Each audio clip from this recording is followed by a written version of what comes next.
ativas do próprio censo lá na Argentina, 40% dos eleitores venezuelanos registrados para votar já compareceram às urnas lá na Embaixada Venezuelana em Buenos Aires. Isso até agora há pouco, 3 da tarde, lá na capital argentina. Mas a gente separou aqui outros 2 dados interessantes para trazer para vocês, para a nossa audiência também, a começar pela produção de petróleo na Venezuela. Dados da PDVSA, estatal de petróleo da Venezuela. Olha só como em 2002, quando Hugo Chávez era presidente, ela estava ali no auge da sua produção, levando mais de quase 3 milhões e 200 mil barris de petróleo por dia, isso em 2002.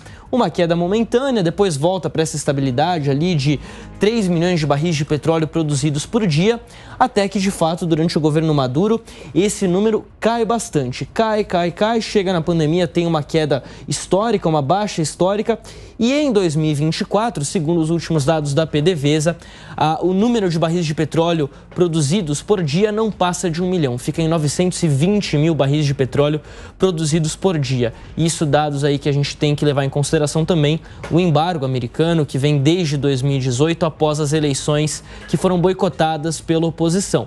E aí tem um outro dado interessante também aqui, já indo mais para o lado do social, que é a taxa de homicídios do país. A taxa de homicídios, quando Maduro assume o poder, logo depois que ele assume o poder, em 2015, ela era de cerca de 90 homicídios para cada 100 mil habitantes. Teve uma grande queda já em 2016, volta a um patamar ali regular em 2017, mas ela fecha 2023 com 26,8 homicídios para cada 100 mil habitantes. A gente está falando aqui de uma queda muito grande em um período aí de 9 anos. Apesar disso, a bem da verdade, a taxa de homicídios caiu, mas as gangues na Venezuela têm se fortalecido, inclusive expandido ali os seus negócios para outros países fronteiriços, a própria região ali de fronteira com o Brasil, mas principalmente com a Colômbia. Apesar disso tudo, na rua a taxa de homicídios caiu e caiu bastante em 9 anos de governo Maduro, pelo menos até agora, segundo os dados que a gente tem aqui, Kobayashi.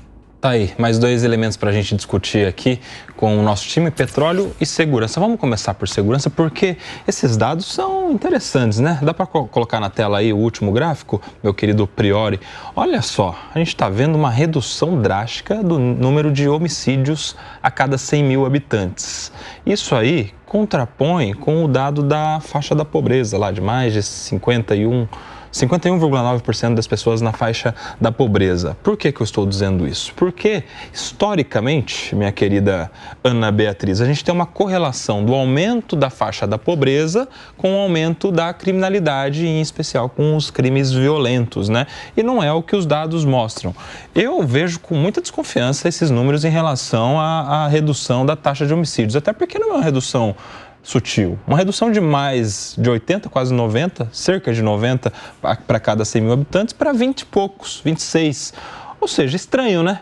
Estranho. Como é que a população fica mais pobre? Geralmente, quando há mais pobreza, há mais crime, mas neste caso, na Venezuela, é diferente. A população pobre, mas menos crimes. É horrível falar que a gente desconfia de estudos e de pesquisas que nos são apresentadas. Mas enquanto você falava, isso também me chamou muito a atenção. Porque justamente quando a gente tem um aumento da pobreza, tem ali uma maior necessidade, uma maior selvageria, vamos colocar dessa forma, que acaba levando a um aumento da prática de crimes. Então, eu acabei também com a percepção de que talvez esses dados não sejam tão fidedignos assim. Embora seja leviano da minha parte afirmá-lo sem ter nenhum tipo de prova a respeito. E só um detalhe, não é que 26 é bom, não. Seria bom na comparação com os 90, né? Mas 26 ainda é bastante. Me fala aqui nosso diretor Diego, aqui no estado de São Paulo, por exemplo, a gente tem uma taxa de homicídios de 5,9, ou seja, aproximadamente 6 a cada 100 mil habitantes. Ou seja, muito menos homicídios aqui no estado de São Paulo do que os que continuam acontecendo acima de lá. 10 é considerada epidêmica. Acima de 10 a cada 100 mil, é isso? É considerada epidêmica. Como é que você avalia esses números, meu querido Acácio Miranda? Eu vou com a Aninha. eu confesso que vejo com certa reticência esses números, por mais que tenha havido uma diminuição considerável, e olhando ali, a gente teve um êxodo da população durante esse período também. Nós tivemos o crescimento dessas gangues, destas bandas neste período, então o dado destoa um pouco da realidade que nós acompanhamos da Venezuela. E você, meu querido Diogo, você que gosta tanto do tema segurança pública, meu querido Diogo da Luz. Bom, primeiro eu não consigo acreditar, não, que pobre que seja quem comete crime. Acho que crime não está associado à pobreza, não. A Índia talvez seja um bom exemplo disso. Eu acho que crime está associado à impunidade. Aonde há impunidade, há mais crime. Onde as pessoas são punidas pelos crimes, muito menos pessoas, de verem o exemplo, vão cometer esses crimes. Mas eu também desconfio bastante, não temos provas, é lógico, mas desconfio bastante de qualquer informação de dados que venham da Venezuela, porque é muito fácil mudar a estatística. Nós tivemos uma questão que foi levantada recentemente aqui no estado de São Paulo, que se descobriu que tinha uma quantidade grande, eu não tenho o número certo, de crimes possíveis, de mortes possivelmente violentas, mas que não se sabia na verdade, a origem da morte.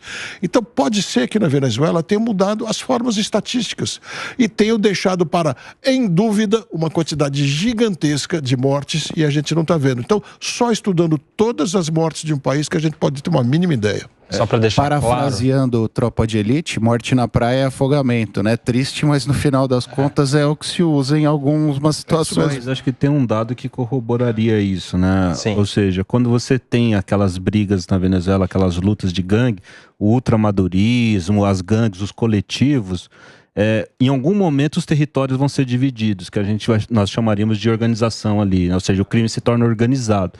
Quase sempre, quando o crime se torna organizado e a briga territorial já cessou, houve uma divisão, a tendência é que essa briga faça com que caia as taxas. Porque nós não sabemos, como o Diogo falou, se é contra civis, pessoas comuns, ou é brigas entre gangues. Esses números que eram tão altos normalmente indicam brigas ligadas à disputa de território. Meu querido, só para deixar claro, a correlação nível de pobreza com o nível de criminalidade, naturalmente não está dizendo que pobre pratica crime, né? Eu só estou trazendo aqui alguns comparativos históricos que em países onde há um aumento do nível da pobreza, há, portanto, também um aumento da vulnerabilidade dessas pessoas que resultam em níveis altos também de criminalidade. Então, é só uma constatação aqui de muitos números correlacionados em relação ao aumento de nível de pobreza com o aumento de criminalidade. Felipe Monteiro, faz sentido? Você que é um homem dos números, dos dados e da teoria, meu querido Felipe Monteiro, faz sentido? Claro, sentido total, Koba. Obviamente, há correlação direta entre nível de pobreza e criminalidade e violência. E quando você fala isso, você não está falando que pobre é mais violento do que rico. Pelo contrário, né? Está falando que há um fator, além do que está no gráfico, que consegue explicar, de certa forma, o nível de criminalidade e violência de determinada nação. Agora, eu discordo do que foi colocado pelo Cássio e pela Aninha, com todo respeito, né, quando eles falam que não acreditam no número que está colocado no gráfico, porque o número é alto, né? Se fosse tido algum tipo de propaganda do governo Maduro, né, não seria mentindo e falando que diminuiu a criminalidade, o número de homicídio para 26,9, que, como bem disse o nosso parceiro aqui de bancada, mais de 10 mil já é nível endêmico, né? Então eu sinto que não dá para explicar essa situação falando que o governo Maduro está maquiando os números, porque o número continua muito ruim, o número é péssimo, né? O número é número de guerra, né? Então eu não acredito que haja uma propaganda do governo para maquiar um número que é elevado por si só. O que, na minha opinião, pode explicar essa situação são dois fatores. O primeiro, concordando aqui, as facções criminosas tomaram conta da Venezuela e as facções criminosas, de certa forma, têm um monopólio ali de regiões, de território e conseguem proteger, de certa forma, a população de eventual homicídio e eventual postura proativa da polícia. E o segundo fator é a imigração, que a gente sabe que a Venezuela, mais de 8 milhões de pessoas fugiram da Venezuela. Então, reduziu consideravelmente, em quase 30%, a população da Venezuela. É bom lembrar que, por exemplo, a imigração da Venezuela é muito maior que da Ucrânia, que está em guerra, né? A Ucrânia chegou a 6,5 milhões de pessoas que fugiram da Ucrânia e o número da Venezuela é muito maior.